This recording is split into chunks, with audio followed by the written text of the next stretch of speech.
Hey guys, it's Kevin, and I just wanted to kind of shoot this video here. There's kind of something that's come up here this week that I really found deeply disturbing, and it's really in regards to kind of what's going on here in the city that I live in, the city of Mississauga, once again. And this is kind of more of a follow-up video to that video I did a couple weeks ago on the fact that they're actually turning this city into a smart city. So the 5G system, it's going up fast. I took a few measurements to kind of show you what the power density, the wireless radiation power density readings are in the city at just some regular kind of street corner in here in Mississauga. And the readings I was getting was quite alarming. And since I shot that video, a few people have been kind of asking me, what do these numbers mean? Why is it, how can you say that these numbers that are high, how can you say that they actually have any effect on our health? What are you basing this on? And these are good questions. I should have kind of addressed that in that video, but I did put a link down below that video that I did on the smart city there. I put a link to the Building Biologist organization, and I've kind of linked their PDF there to, really it's more or less the building biology code, and it kind of goes through everything that they look at and in great detail. So I kind of highlighted a specific page there that kind of shows you, the wireless radiation component and what's acceptable and what isn't, and a whole bunch of data on that. So you can read that if you'd like. And I figured I'd just kind of throw that in there because some people have been asking me. But this video here is just kind of a follow-up on that, because I came across some information earlier this week about the fact that they're actually getting ready, they're planning here in Mississauga to be spraying an insecticide on all over the city. This Foray 48B, they're actually using it to try and control what's called Gypsy Moths. Gypsy Moths are here. They're supposedly, destroying all our trees. They're eating all the leaves. They're pretty much destroying a lot of things, and they're kind of growing out of control. So this insecticide is here to kind of, help kind of stop that, essentially, is kind of what they're targeting or what they're trying to do. And this was really alarming to me because, well, number one, I've had chronic Lyme disease. So this is something that I've been struggling since, 2011. And I've actually got myself into a very good place here, last couple of years. And it's been a lot of work to get here. And I live here in Mississauga, and I'm outside every day. I'm out here working outside, and the fact that I heard that they're going to be spraying this insecticide all over the city, I was, some alarm bells started going on, and for Jesse and I, ever since we found out about that. And I've really kind of been researching this and looking into this more deeply, and I found some things, and I kind of wanted to share you guys, kind of give you guys an update on this, because it's some information you guys need to know. And this insecticide that they're going to be spraying on us here in Mississauga, it's something that's actually called Foray 48B. This is the technical name for this insecticide. And it's manufactured by a company called Valent Biosciences. And they're in the United States. Their headquarters is in Illinois.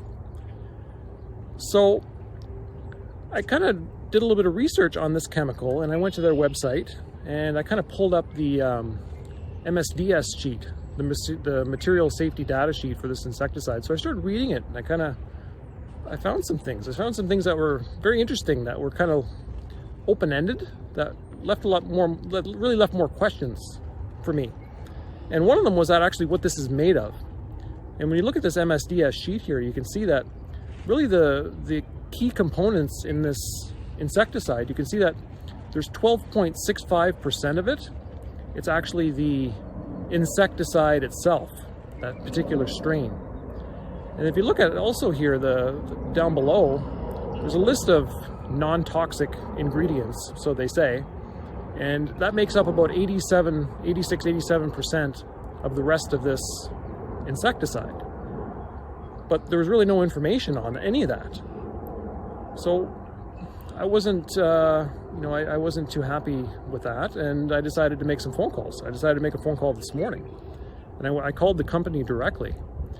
And when I called, I actually got somebody at customer service. They picked up the phone right away, and I kind of told them a a little bit about what was going on here and kind of my concerns, and she was very, accommodating to that. Very polite, very helpful. She kind of put me in contact with one of the head chiefs of the technical side of things. And I couldn't get a hold of him, but she left a message for me, and she said that, he'll call you back right away. So I ended up hanging up, but surprisingly, within maybe 2-3 hours, he called me back. I kind of told him my concerns, my background. He was very, compassionate with the fact that I had Lyme disease, because he knows people himself that have Lyme disease that are just devastated from it. Their health, their lives are just completely disrupted by this. So he had nothing but sympathy and compassion for what I went through there. And I just kind of told him I'm a little bit concerned here that the city that I live in Mississauga, they're going to be just spraying this all over the place. And I really wanted to know kind of what was in this and what it's made of. Is there anything that I need to be worried about? Because I'm going to be outside all day, and probably some of you guys watching this, you're living here in Mississauga, you're outside all the time, maybe you have kids, maybe you have pets, whatever. I mean, there's some serious reason to be concerned about this. So he really understood my situation, and I asked him, like, what is this thing made of? It says that, 12.65% of this is that insecticide, that's fine, but what are the other 86%? What's in this thing? And his answer was actually pretty simple. It's an aqueous solution. So he says basically it's just made up of water and sugars. Now this is a proprietary technology, so he wasn't able to tell me exactly what was in it, but he said it was mostly just water and sugars and a few other ingredients that kind of make it sticky. So when you drop this stuff down from the sky, it actually sticks to everything. Sticks to the plants, sticks to the trees, to the leaves, sticks to your car windshield, everything. But what was interesting when he was saying this, he said that all of these ingredients that are in this are completely non-toxic, and this particular insecticide, it's actually certified organic.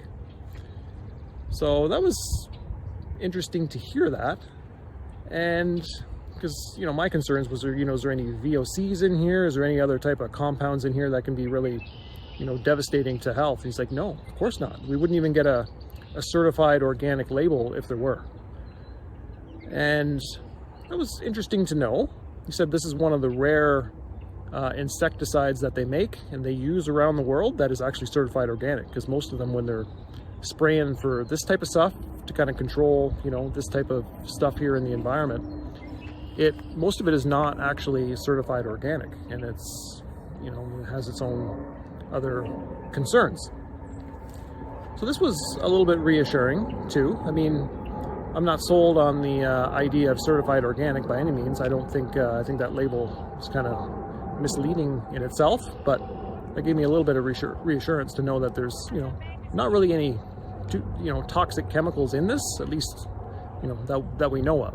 And I also showed him there was actually a PubMed study done on this particular insecticide, this Foray 48B. And there was a study done with about 292 people. They randomly selected these people about 10 days before they sprayed. And then they kind of went back to them, several weeks after the spray to kind of fill out a questionnaire to see if there's any health issues that they were having. And it was surprisingly, the results were pretty, they're pretty extreme here in a way, because there's a lot of people, they did have, symptoms of this. And some of these symptoms that were, discussed in this PubMed study were that, it can disrupt your sleep, get itchy throat, itchy nose, diarrhea, stomach issues. It can affect the upper airway, which is a very interesting one too, especially how it's connected to, this pandemic here and how it kind of disrupts the breathing and that type of thing. It can also disrupt your gastrointestinal system, and it can disrupt your neuropsychiatric system.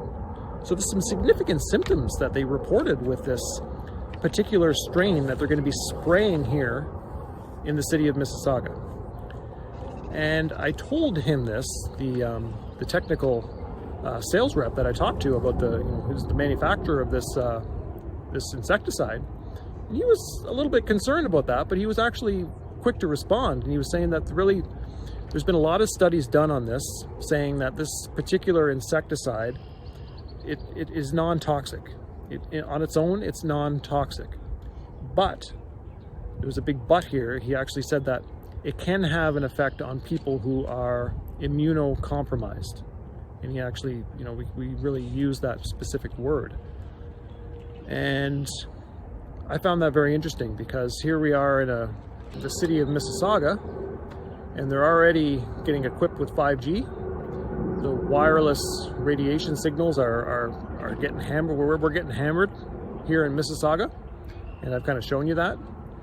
So that in its own right, the electromagnetic wireless radiation that we're dealing with, there's enough studies shown on this now that there is a means by how this can actually disrupt, you know, the body's natural metabolic activity and cause a lot of inflammation and all kinds of different things. And it can even disrupt the immune system. It can kind of paralyze the immune system in a way. So there's enough studies shown out there that this is the impact, you know, this type of wireless radiation can have. And at the same time, when you look at the power grid, this is a lot of work that I've been doing behind the scenes here too, is that the 60 hertz power that comes into your home, this in itself is a problem. And this can actually paralyze the immune system as well. And this comes in the form of the magnetic and the electric field components that are coming off the wires in your walls and ceilings, and all your devices that are plugged into the wall. And at the same time, there's the earth ground that's completely contaminated. And I've done a video on this to actually show you guys how contaminated this is with dirty electricity. And we're creating all kinds of ground loops. And this has its own problem, which I think is all connected here, that we could have a serious connection here that, you know, the immune system has the potential to be compromised in a severe way, especially here in this city with everything that's going on. Now, when we go back to this insecticide that they're going to be spraying on us, even from the chief kind of sales director here, he's even saying that it can have an effect on people who are immunocompromised. And here we are in a city where we could be having an epidemic of immunocompromised people that live here. Now, I'm just saying potentially here. I know I'm throwing out some kind of bombs here, and I'm not saying, you know, I'm not making any claims by any means, but just go out and look at the studies here. There's enough studies to show that this type of dirty electricity can cause some serious problems. So I was kind of putting all this together here as I was talking to this gentleman, and it got me even more concerned. I mean, he gave me a little bit of reassurance to kind of say that, you know, this particular product, it's non-toxic, it's certified organic. You know, most of the ingredients are just water and sugar. So he didn't seem to have any reasons for any concern at all. It's been used everywhere, all across the globe. It's been used time and time again. The other thing he said, which is something very interesting here that I need to bring up here, is the fact that since it is a certified organic product, the food industry is using this religiously. So all your certified organic produce that you're buying in the stores, he said 100% that all of that produce in some way will have been sprayed with this particular insecticide. Now this got me, you know, a little bit even more alarmed. So this insecticide is just, it's in everything. It's almost impossible for, you know, us humans today not to have this in our body. That's kind of what I'm saying. Now, if it's on your food, you know, it might be a little different story, because it's been on there for a while. A lot of it might have washed away. There's a lot of variables involved in this, as opposed to having it freshly sprayed on you from the sky, when it's kind of more in its active form, it's more potency there. So there is a difference here, I know, but I'm just saying that you guys need to know this, the fact that this particular insecticide that they're going to be spraying all over Mississauga, I mean, it's all over our produce, it's all over everything. And the fact that, you know, the symptoms of this insecticide, some of the harsh symptoms can come to those who are immunocompromised. And I have a sense that we are majorly immunocompromised people when we're around this toxic electromagnetic radiation that's filling our skies and it's radiating from all your wiring that's in all your walls and ceilings in your home, and all your devices, and the very ground that you walk on. So here we are, we're just getting hammered by dirty electricity in all types of forms, and like there's some serious, this is a serious disaster I'm seeing in the making here. If we actually go through with this and start spraying this all over the city, what we could be doing is inducing some serious chronic suffering for a lot of people. And since this insecticide, some of the symptoms, especially one of the big one, is the fact that it kind of, you know, attacks the breathing, the airway, you know, inside our lungs. And that's one major symptom with this pandemic that's happening right now. So if they start spraying this stuff and people all of a sudden have all these problems pop up, I mean, this could be just connected into, you know, maybe inducing like a fifth or sixth wave of this pandemic, possibly, when it may have actually nothing to do with it. It may have everything to do with this toxic chemical that they're just hammering us, not, you know, on top of the electromagnetic radiation that they're hammering at us. So this city, guys, this city of Mississauga, I'm sensing that this city is under attack. And there's a great site here I'm going to put down at the bottom. I'm going to pop it up here too. Mississauga.com is one of them. Insauga.com or .ca, I'm not sure which one it is, but these two sites actually go through this Gypsy Moth aerial insecticide spray. They're going through it, and they got some pretty good interactive maps showing you which part of the city is affected. So if you live in the city, I definitely suggest you check that out.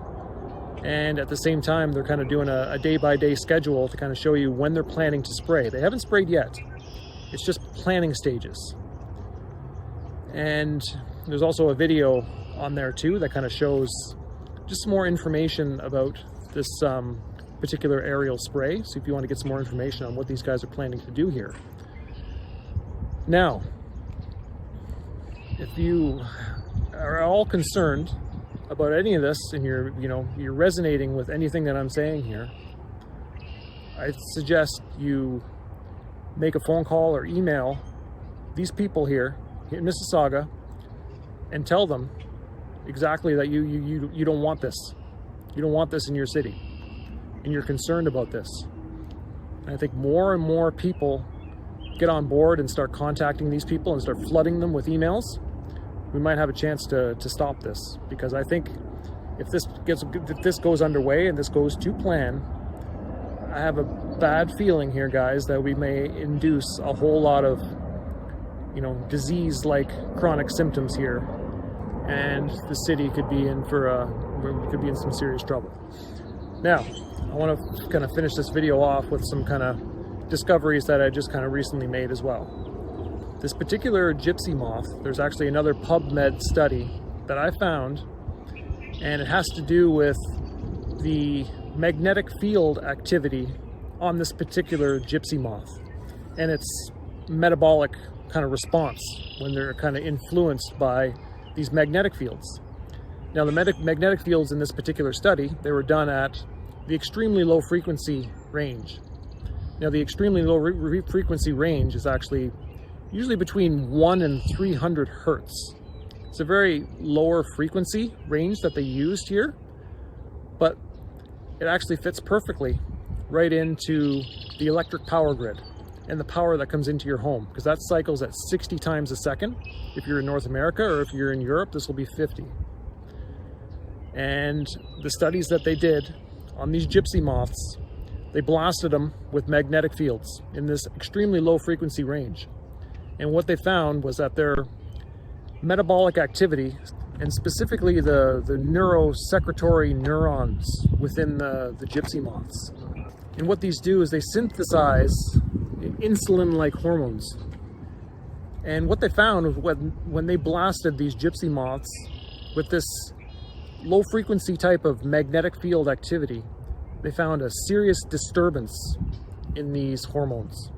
So the hormonal system of these gypsy moths kind of goes nuts when they're in these magnetic fields.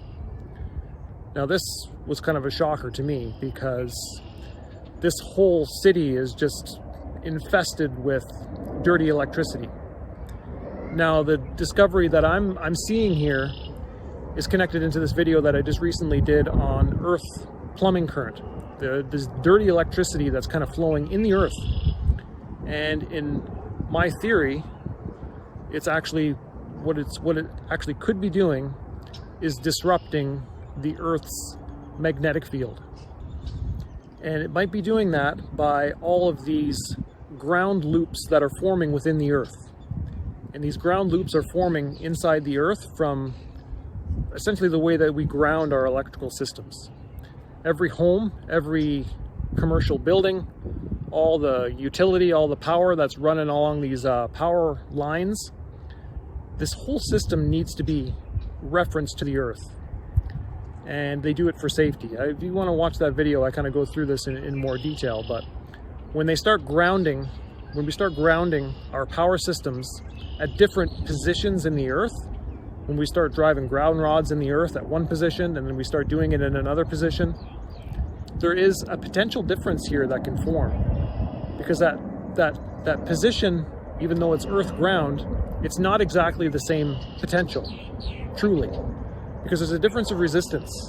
So these connections, these ground connections that we're making, they're not true ground connections here. And in that video, I kind of proposed to you what it is that I think we're truly trying to ground to. And it takes us into really the true nature of electric current in my model, which is something that is not taught in schools today. I'm not talking about a conduction current or even a displacement current in electrical engineering, because those are the only two currents that we use. I'm talking about the true nature of electric current being something even deeper than that, and something that's truly universal. And in my electric field series, you'll see that I've kind of made some compelling arguments against, like, to support my theory on that. And when we start grounding our systems at different positions like this, ground loops can form, and it can disrupt that natural universal electric current that's there. And that's actually it's the engine that's actually driving the Earth's magnetic field. And in my model, that's Mother Nature's immune system. That's all Mother Nature's metabolic activity is present in that rotating magnetic field activity. Now, this is a different theory that I have that's doesn't comply to anything else that we have out there. Because everything that we have out there is based upon relativity. And I have a theory that goes into a place that's truly universal, which is the universal electric field. And I've kind of done some videos to kind of just show you guys how I think that works. And what I haven't talked about yet, which is the video I'm going to be doing next, is about the magnetic field and how the magnetic field is truly generated. And it's generated from this universal electric field, which is located inside the proton. And that proton is what connects all our nucleic acids together in DNA. That true nature of electric current is inside there, and it's universal. And it controls the Earth's magnetic field activity. Some call it the Schumann resonance because it's connected to that. And by forming these ground loops in the Earth, we are disrupting that. We are disrupting that natural metabolic activity here of Mother Nature. And it's done at that extreme low frequency range, which is at the 60 hertz and all the harmonics of that. Now, this is the theory that I have about what could be going on here. And everything in nature is connected to that Earth's magnetic field activity. That's the true information field in my model. And everything that is driving nature is permanently, like perfectly resonating with that activity all the time, including these gypsy moths. And looking at this PubMed study saying that magnetic fields in the 60 hertz range, which is something that I think we're inducing by all these ground loops that are forming in the Earth, it can artificially kind of generate that magnetic field in a sense and disrupt, say, the gypsy moths kind of metabolic activity that they're trying to tune into. And it could be shown by a lot of these insulin-like hormones that are happening. Now I know this is a loaded kind of topic here. It is. But I wanted to at least put this out there so you guys can kind of get a sense of where I'm going here, because these videos that I'm putting up there, I've already made a case for the electric field being universal. We already have science for this. We all have the mathematics to support this has already been derived. And what I'm putting the pieces together now is that actually the connection to the magnetic field. And it has everything to do with going inside that proton and the connection to that proton that we pretty much eliminated in physics and replaced it with quarks.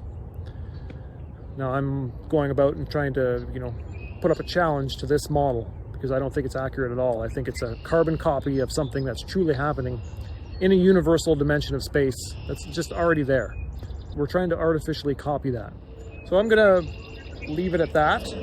This next video that I'm gonna be doing is gonna be all about the magnetic field, and we're gonna get a little bit more in detail about this. So I'm gonna leave those details for that video, but I wanted to make the connection here. We've got these gypsy moths that are constantly going out of control here. This is not the first time this has happened. They actually sprayed this city back in 2018. They sprayed it again, I think, back in 2008 and again in 2007. So they continually keep doing this. And it clearly isn't working. Mother Nature is responding here, and it's doing what it needs to do. And instead of just spraying the city and trying to control nature the way that we want things to work, I think it's time we need to take a step back here and really look at something a little different here, because the intelligence of nature is something that we don't understand. It's not even a part of our science. All we're doing is just coming up with the science to try and find ways to control things.